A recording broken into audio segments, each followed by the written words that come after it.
somebody new. I feel vulnerable, that it'll never change, and it will just stay like this. Never ending day in break, you know. And it goes like this. We'll get in your car and you'll need to kiss me. We'll talk for hours and lay on the backseat. And then one bright the night when everything changes, you won't reply and we'll go back to strangers.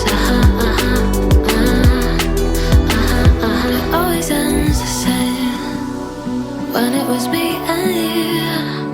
But every time I meet somebody new, it's like deja vu. And when we spoke for months, what did you ever mean? How can they say that this is love?